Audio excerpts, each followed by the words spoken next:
Hindi club में फिर से आपका एक बार स्वागत है। ये वीडियो विशेष रूप से सीटेट से संबंधित है। आज इस वीडियो में हम लोग सीटेट के कुछ महत्वपूर्ण अपडेट्स के बारे में जानेंगे। सबसे पहले हम जान लेते हैं कि आज फॉर्म का लास्ट डेट है, उसके बारे में। आप इस नोटिफिकेशन को देख सकते हैं, ये 12 मार्च 2019 का है और यहाँ पे क्लियर कट लिखा हुआ है कि सीटेट का ऑनलाइन फॉर्म आप लास्ट टाइम 14/3/2019 यानी 14 मार्च 2019 23:59 तक भर सकते हैं। अगर आपने अभी तक सीटेट का फॉर्म नहीं डाला है तो आज ज़रूर डाल लीजिएगा अगर आपको फॉर्म भरना है तो। इसके बाद अगर बात की जाए पेमेंट की, तो पेमेंट अगर आपने नहीं किया होगा तो प्लीज़ कर लीजिएगा, क्योंकि कल तक लास्ट डेट है पेमेंट का 15/3/2019 यानी 15 मार्च 2019। टाइम इन्होंने थोड़ा सा बढ़ा दिया है, टाइम इनका हो चुका है 23:59 तक, तो पेमेंट भी कर लीजिएगा। हाँ, प्रॉब्लम पेमेंट करते समय आपको ये आ रही होगी कि जब भी पेमेंट कर रहे होंगे तो डुप्लीकेट सेशन का प्रॉब्लम कल बहुत ज़्यादा आ रहा था, लेकिन वो 12 बजे के बाद ये मतलब फिक्स हो गया था। आप क्रोम ब्राउज़र यूज़ कर सकते हैं। क्रोम ब्राउज़र में डुप्लीकेट सेशन जब भी आएगा तो वहाँ पे Ctrl+Shift+N दबाइएगा, तो वहाँ पे एक नया विंडो खोलेगा और वो लगभग ब्लैक कलर का दिखता है, तो वहाँ पे आप एंट्री करके आप आराम से पेमेंट कर सकते हैं। और इसमें देखा जाए तो कुछ और इसमें चेंजिंग था, उसके बारे में हम लोग जान लेते हैं। और भी डेट आप यहाँ पे देख सकते हैं कि online correction if any in the particulars uploaded by the candidates, तो 25 से लेके 1/4 के बीच में वो कुछ करेक्शन करना चाहें तो कर सकते हैं। इसके बाद कोई भी करेक्शन अलाउड नहीं होगा। और इसमें ये भी याद रखिएगा कि मात्र एक बार चेंजिंग आप कर सकते हैं, दोबारा आप नहीं कर सकते हैं। और पेमेंट से संबंधित भी इन्होंने लिखा है कि अगर आपने पेमेंट किया है और उसमें कोई परेशानी है तो 10 बजे से लेकर 5 बजे तक आप इनसे मिल सकते हैं चालान के थ्रू, अगर आपने पेमेंट किया होगा तो। और इसमें जो महत्वपूर्ण और इस वीडियो में है, जिसके लिए आप लोग बार बार मुझे पर्सनल मैसेज कर रहे हैं, उसके बारे में बता देता हूं कि जो कोर्ट का जो ऑर्डर था उसके अनुसार कुछ एलिजिबिलिटी क्राइटेरिया है वो रिवाइज्ड हुई है। रिवाइज में क्या हुआ है वो आप देखेंगे, रिस्टॉल बाकी सभी सेम है। यहाँ पे देखेंगे ब्लैक लेटर में अंडरलाइन किया हुआ है, इसी के बारे में है। तो ये यहाँ पे थोड़ा सा इंग्लिश में है तो मे भी आपको समझने में थोड़ी सी परेशानी हो सकती है, लेकिन अगर न्यूज़पेपर में देखें तो 2 न्यूज़पेपर में इनका हिंदी में ही आया हुआ है, तो उसे मैं दिखा देता हूँ। एक न्यूज़पेपर में थोड़ा सा अलग है, लेकिन मैं प्रभात खबर में जो इनका ऐड था वो मैं आपको दिखाता हूँ लाइव। आप इसे देख सकते हैं, हिंदी वर्जन में है ये, और ये प्रभात खबर में आया हुआ था। और इसमें नीचे चलेंगे लास्ट में तो यहाँ पे आप देखेंगे तो आपको मिल जाएगा इन्होंने क्या किया था। ऐसे सभी उम्मीदवार, यहाँ आप देखेंगे, ऐसे सभी उम्मीदवार जिन्होंने स्कूल में नियुक्त किए जाने वाले शिक्षकों की न्यूनतम योग्यता के निर्धारण से संबंधित NCTE की प्रमुख अधिसूचना तिथि 23/8/2010 के पहले, यानी 23/8/2010 जो है उनके पहले बीएड के साथ अपना स्नातक उत्तीर्ण किया है कि आवेदक पर CBSE द्वारा विचार किया जाएगा, जो माननीय न्यायालय के अंतिम निर्णय के अधीन है। देखिए हुआ क्या है, जो चेंजिंग वो चीज़ मैं आपको बता देता हूँ कि अभी जो कंडीशन था पहले से, तो वो लोग फॉर्म भर सकते थे 1 to 5 का, 6 to 8 का भी, जो बीएड किए हुए थे, सन का कोई रिस्ट्रिक्शन नहीं था। लेकिन अभी क्या हुआ है ना कि 2010 से पहले अगर आपने ग्रेजुएशन और बीएड किया है तो आप इस फॉर्म को, यानी 1 to 5 वाले फॉर्म को, यहाँ ऊपर में देखेंगे तो जो भी चर्चाएं हैं, कक्षा 1 से 5 हेतु शिक्षक बनने हेतु न्यूनतम योग्यता प्राथमिक स्तर, और ऊपर में संशोधित पात्रता मापदंड ऊपर में यहाँ पे लिखा हुआ है। तो ये भी जो संशोधित हुआ है इसमें एक ही चीज़ बताया गया है कि 2010 से पहले आपने किया है तो आप इस फॉर्म को भर सकते हैं। अगर आपने नहीं किया है तो आप इस फॉर्म को नहीं भर सकते हैं। लेकिन विशेष अभी सूचना नहीं दी गई है, क्योंकि बहुत सारे लोगों ने, अब लास्ट टाइम में एक डे उन्होंने बढ़ाया है, लास्ट टाइम में इन्होंने बढ़ाया है, बहुत सारे लोगों ने तो फॉर्म भी भर दिया है, लेकिन इसके बारे में उन्होंने कोई भी अभी सूचना जारी नहीं की है कि आपने अगर 1 to 5, 6 to 8 दोनों का फॉर्म भर दिया होगा तो उसका क्या किया जाएगा। क्योंकि यहाँ पे 2 कंडीशन बन गए। जैसे ही ये सूचना आई, सूचना आने के बाद जो बीएड के धारक हैं वो गए हैं फिर से मतलब कोर्ट से बातचीत करने। देखिए क्या होता है इस मैटर पे, और कुछ हो सकता है अगर बीएड वाले भी तैयार होके कोर्ट का मदद ले तो। इसके साथ ही आपके मन में एक और क्वेश्चन आएगा 2018 से संबंधित कि सर 2018 में जिन्होंने दे दिया है उसका क्या रद्द हो जाएगा।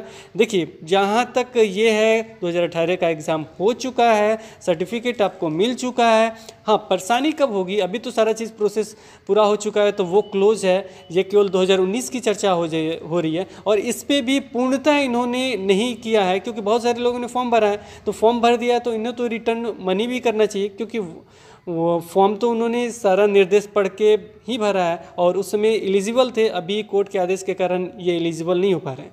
तो सीटेट भी रुका हुआ है, यानी CBSE भी रुका हुआ है। शायद कुछ लोग बीएड वाले कोर्ट में जाते हैं तो उन्हें क्या मिलता है कोई ये डिपेंड करता है उस समय पे, लेकिन अभी फ़िलहाल देखा जाए तो उन्होंने रोक रखा है सीटेट को फॉर्म भरने से, यानी कोर्ट ने रोक रखा है सीटेट का 1 to 5 पेपर भरने से।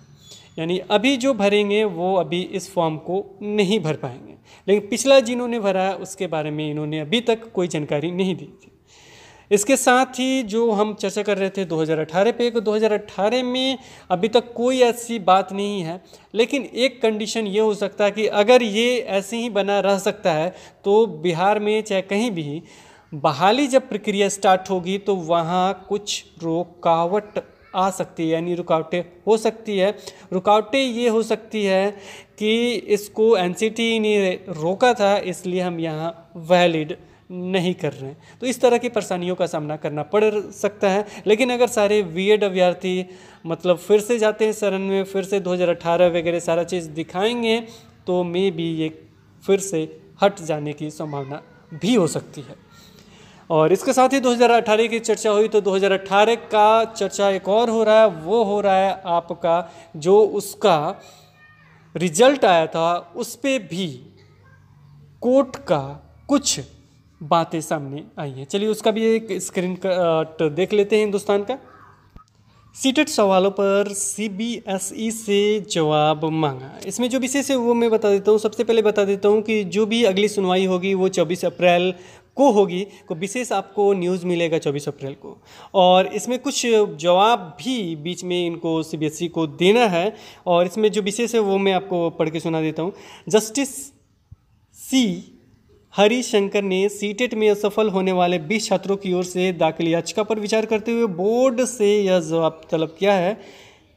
अधिवक्ता अनुज अग्रवाल के माध्यम से दाखिल याचिका में CBSE पर परीक्षा में 11 सवालों के उत्तर का विकल्प गलत दिए जाने की बात कही गई। हालांकि हाईकोर्ट ने सुनवाई के दौरान इसमें से महज 4 सवालों के उत्तर के विकल्प को पहली नज़र में गलत मानते हुए बोर्ड को नोटिस जारी किया है।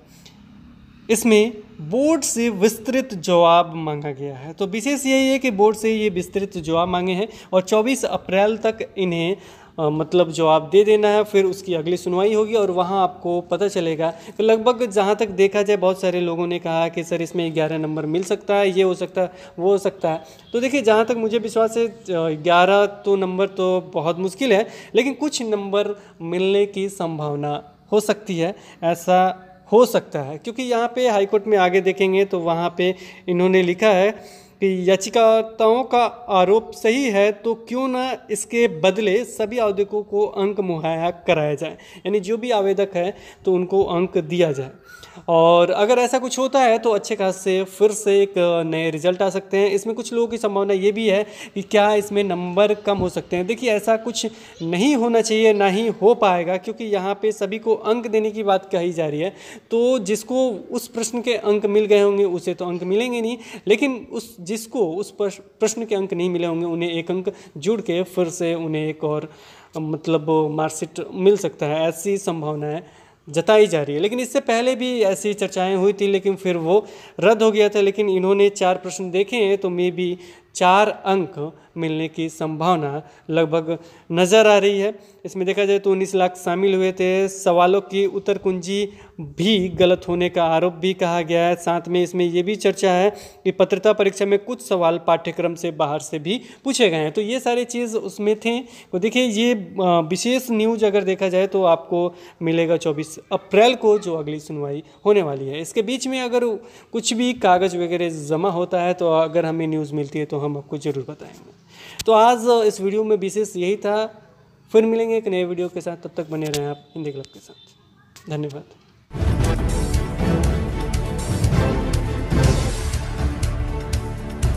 सब्सक्राइब कीजिए हिंदी क्लब को, दबाइए इस बेल आइकॉन को ताकि हमारा वीडियो आपको मिले सबसे पहले। शेयर करें अपने दोस्तों के साथ ताकि वो भी इसका लाभ उठा सके। ये सब बिल्कुल फ्री है।